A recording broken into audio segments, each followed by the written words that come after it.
9장 2절 보시겠습니다. 삭개오라 이름하는 자가 있으니 세리장이요 또한 부자라.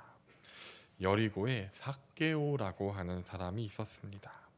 삭개오는 세리장이면서 부자입니다.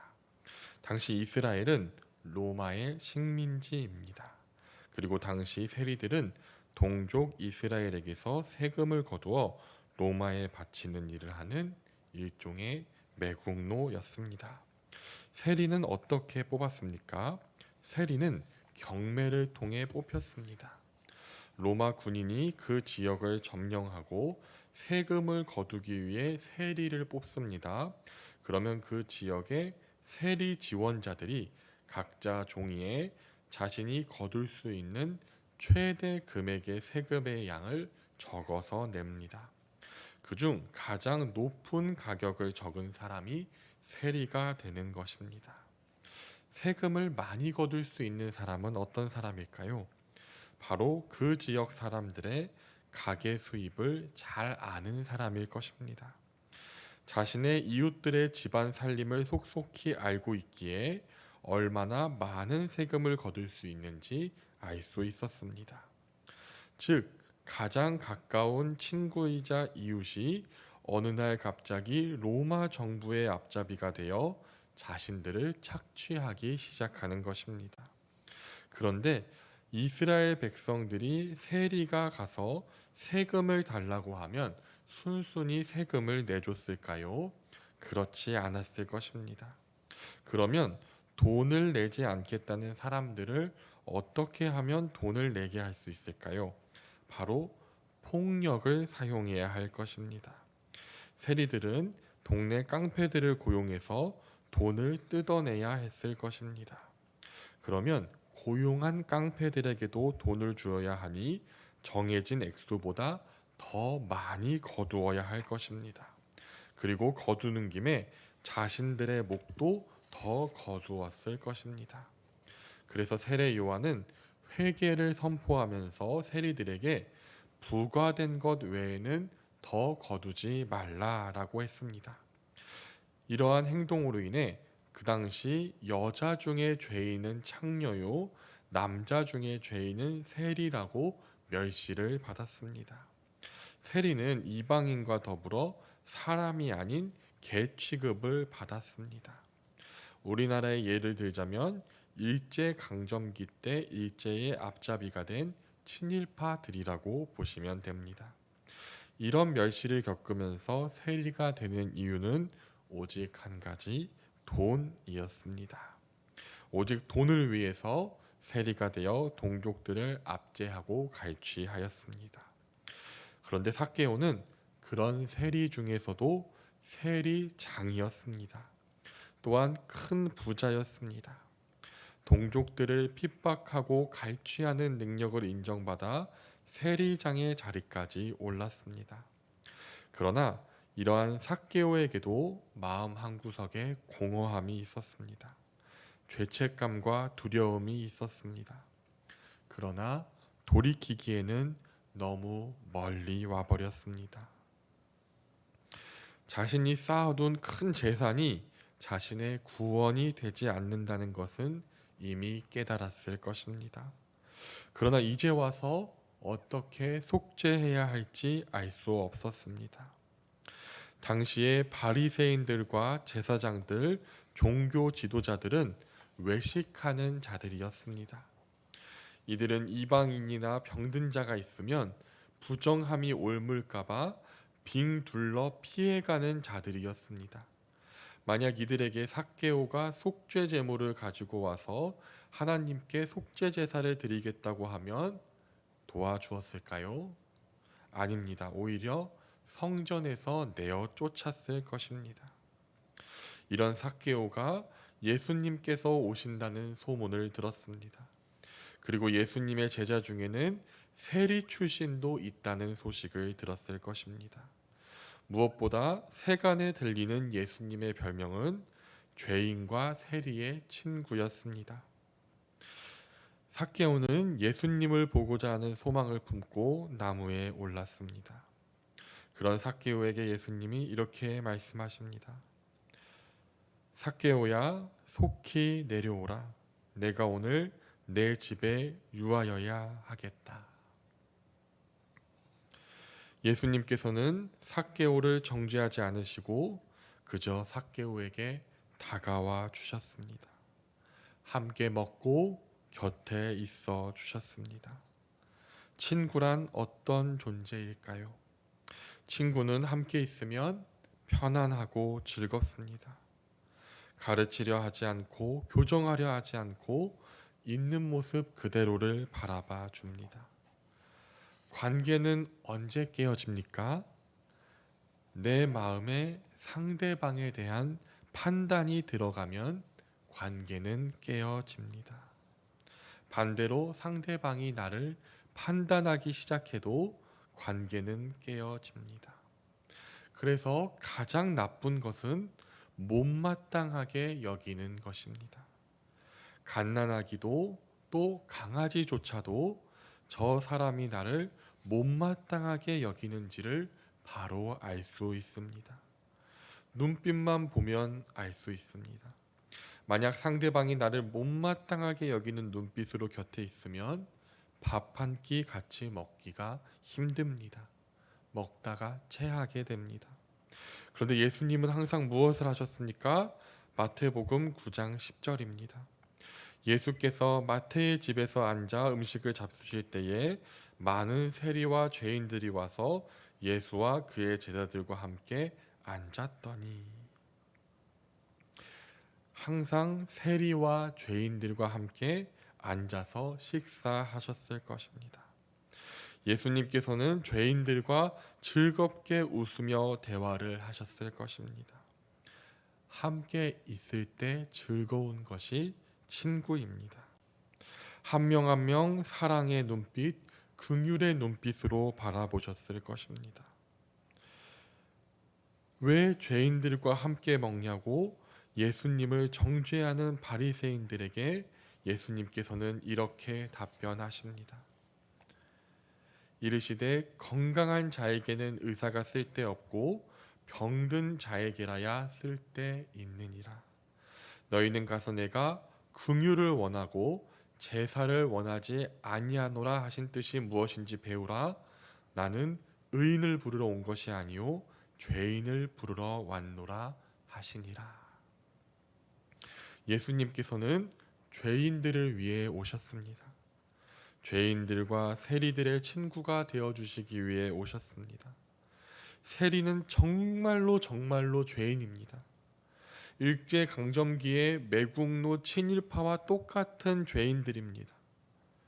그런데 이 죄인들이 예수님을 만났다고 해서 삭개오처럼 또 마태처럼 모두가 지금 당장 완전히 회개하고 세리의 직분을 버리지는 않았을 것입니다.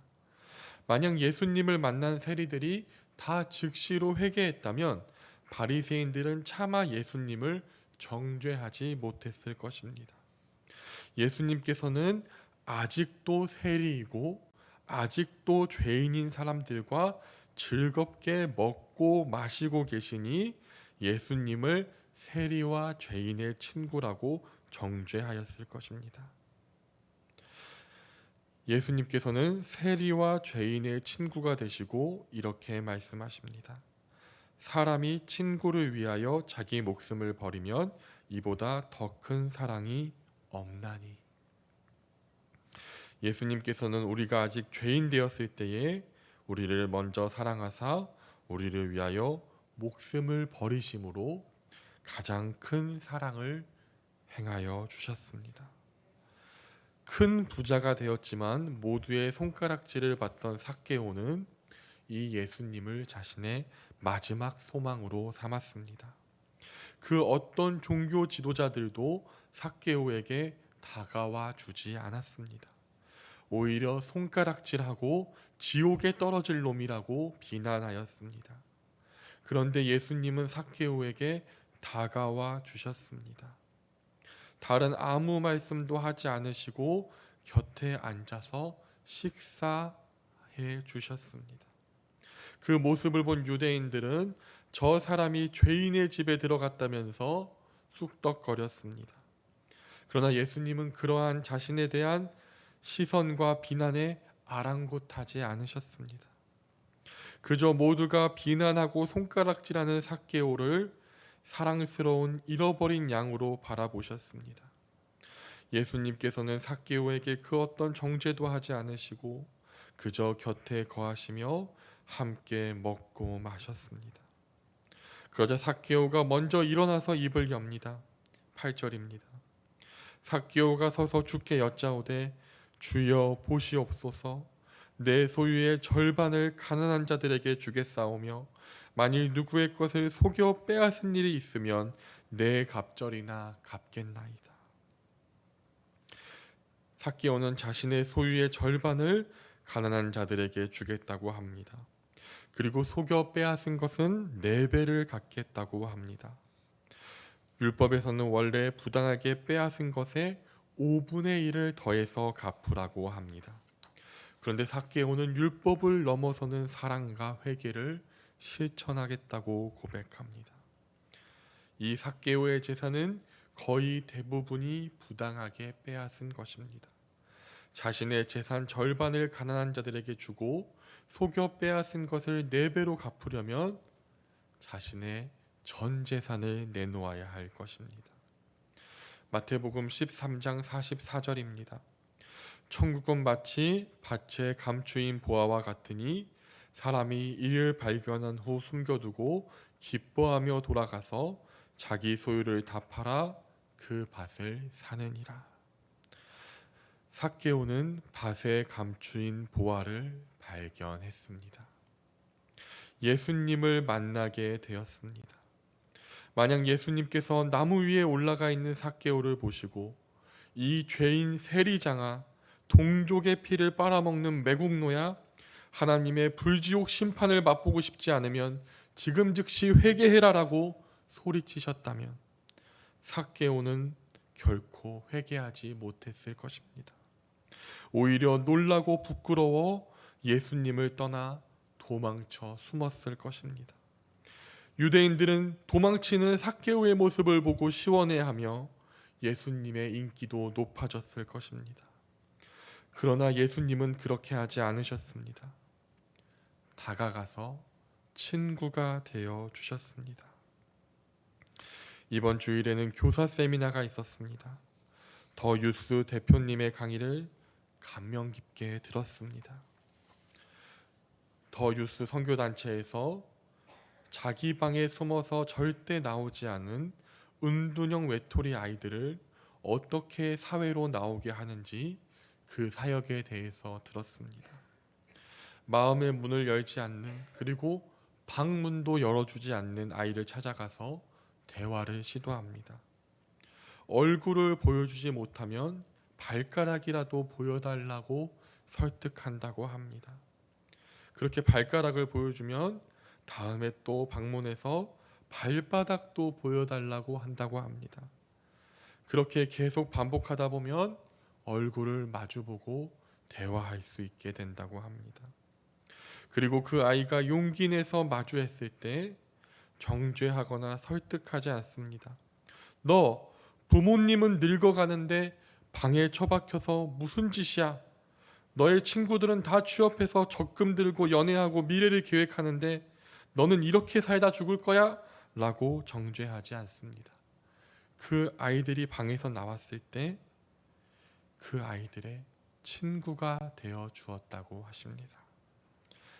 하루, 이틀, 수개월, 몇 년을 함께 친구가 되어 주셨습니다. 함께 앉아 먹고 함께 마시며 게임을 하고 싶다고 하면 게임을 하고 넷플릭스가 보고 싶다고 하면 넷플릭스를 보고 영화가 보고 싶다고 하면 함께 영화를 봤습니다. 그러니까 어떤 변화가 있습니까? 어느 날 그 청년이 돈을 벌고 싶다고 말했다고 합니다. 자기 방에서 나오지도 못하던 은둔형 외톨이가 돈을 벌게 해달라고 했습니다. 그 이유는 오직 하나, 놀 때 항상 자신이 얻어먹는데 이제는 친구를 위해서 사주고 싶다는 것입니다. 히키코모리는 방에서 나오는 것도 기적입니다. 그런데 이제 스스로 경제 활동을 하고 싶다고 말합니다. 그 아이에게 해준 것은 무엇입니까? 판단하지 않고 정죄하지 않고 친구가 되어 곁에 있어준 것입니다. 만약 선교단체 간사님들이 그 아이를, 청년들을 판단하고 정죄하는 눈빛이 조금이라도 있었다면 그 아이들은 바로 자신의 방으로 도망쳐 들어갔을 것입니다. 그런데 진심으로 그 아이들을 사랑했고 긍휼히 여겼고 기다려 주었습니다. 그러자 변화했습니다. 누가복음 19장 9절입니다. 예수께서 이르시되 오늘 구원이 이 집에 이르렀으니 이 사람도 아브라함의 자손이미로다. 은둔형 외톨이가 방에서 나와서 경제활동을 하는 것은 기적입니다. 돈을 위해서 동족을 팔아버린 세리장이 자신의 모든 재산을 버려서 가난한 사람들을 돕고 불이한 재물을 갚아주는 것은 기적입니다. 예수님은 이 기적 같은 회개를 한 삭개오의 집에 구원을 선포하셨습니다. 우리는 예수님을 따라 살아가는 그리스도인입니다. 그리스도인의 삶의 목적은 무엇입니까? 바로 하나님께 영광 돌리는 것입니다. 그리고 이를 위해 가장 중요한 것은 예수님의 지상명령, 즉 영혼 구원입니다. 한 영혼을 구원하기 위해서는 어떻게 해야겠습니까? 바로 예수님처럼 하면 됩니다. 예수님처럼 죄인에게 다가가서 친구가 되어줍니다. 함께 먹고 함께 어울리며 함께 거합니다. 예수님의 낮아지심입니다. 예수님께서는 죄인인 우리가 하나님의 자리로 스스로 올라갈 수 없기에 저 하늘에서 우리가 있는 곳까지 낮아지셨습니다. 짐승의 구유까지 낮아지시고 십자가에 달리기까지 낮아지셨습니다. 그런데 우리는 남들보다 조금 더 잘났다고, 조금 더 위에 있다고 조롱하고 비판하고 정죄하고 판단하지 않습니까? 하늘에 계신 예수 그리스도께서 우리를 올리시기 위해 내려오신 것처럼 우리가 그 사람을 데리고 올라가기 위해서는 위에서 호통치는 것이 아니라 그 자리로 내려가야 합니다. 예수님께서 본을 보여주셨습니다. 그래야 그 손을 잡고 함께 올라갈 수 있습니다. 그의 영혼의 공허함을 채워줄 완전한 사랑을 나는 알고 있기에 그 사랑을 전합니다. 그 사람이 왜 죄 가운데 있습니까? 하나님으로 채워져야 할 그 빈자리가 채워지지 않았기 때문입니다. 그래서 그 공허함을 세상의 것으로, 돈으로, 쾌락으로 채우려고 합니다. 그렇다면 우리는 그가 그 죄를 떠나게 하기 위해서 그의 그 공허한 마음에 예수님의 사랑을 가득 채워줍니다. 예수님은 삭개오의 그 어떠한 죄도 지적하지 않으셨습니다. 그저 친구로 곁에 있어 주셨습니다. 그러자 삭개오는 예수님의 사랑을 깨닫게 되었습니다. 예수님을 만나게 되었습니다. 예수님과 함께 먹고 마셨습니다. 예수님의 사랑의 긍휼의 눈빛을 마주하였습니다. 예수님의 미소를 보았습니다. 자신을 조금도 차별하지도 판단하지도 정죄하지도 않는 그 따뜻한 사랑을 누렸습니다. 그때 삭개오는 율법을 넘어서는 회개와 사랑을 실천하게 되었습니다. 그리고 그 집에 구원이 임하였습니다. 예전에 어떤 어머니가 딸이 너무나도 엇나가서 담임 목사님께 상담을 했습니다. 목사님, 아무리 소리를 지르고 매를 때리고 협박을 해도 아이가 말을 듣지 않습니다. 그래서 아침부터 저녁까지 매일매일이 전쟁터입니다. 그 말을 들은 목사님이 이렇게 대답합니다. 어머니, 절대 소리 지르지 마시고 지적하지 마시고 아침에 일어나면 아이를 꼭 안아주면서 사랑한다고 말해주세요. 아이가 무슨 잘못을 해도 늦게 들어와도 당장 책망하지 마시고 꼭 껴안고 사랑한다고 해주세요. 한번 해보세요. 그래서 그날 아침부터 엄마는 아이를 꼭 안아주었습니다. 아침에 깨우는 것부터가 항상 전쟁이었는데 늦게까지 놀다가 아침에 일어나기를 싫어하는 아이를 꼭 껴안으며 사랑한다고 했습니다. 아이는 당황하고 어리둥절해했습니다. 아이가 어떤 행동을 해도 정죄하지 않고 늘 안아주고 늘 사랑한다고 했습니다. 더 맛있는 것을 먹이고 아이가 무엇을 좋아하는지, 무엇을 하고 노는지, 어떤 친구들과 어울리는지 아이의 이야기에 귀를 기울여 주었습니다. 아이가 말하는 것 중에는 걱정되는 것도 있었지만 결심하고 정죄하지 않고 진심으로 경청하고 공감해 주었습니다. 그렇게 시간이 흐르자 아이의 마음도 녹아내렸습니다. 엄마를 향한 방랑심으로 엇나간 것도 이제 울며 미안해하며 더 좋은 자녀가 되겠다고 다짐하였습니다. 사람을 바꾸는 유일한 힘은 사랑입니다.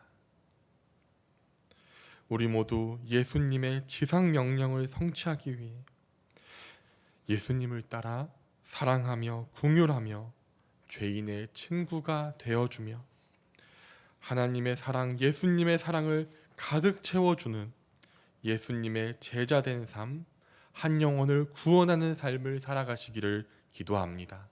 기도하시겠습니다. 하나님 아버지, 감사드립니다. 우리가 아직 죄인 되었을 때 우리를 사랑하시고 긍휼히 여기시며 불쌍히 여기사 예수님을 보내주시고 죄인인 우리의 친구가 되어주신 그 은혜에 감사드립니다. 정말 우리의 친구가 되어주시고 우리를 위해 목숨을 버리시며 가장 큰 사랑을 우리에게 주심에 감사합니다.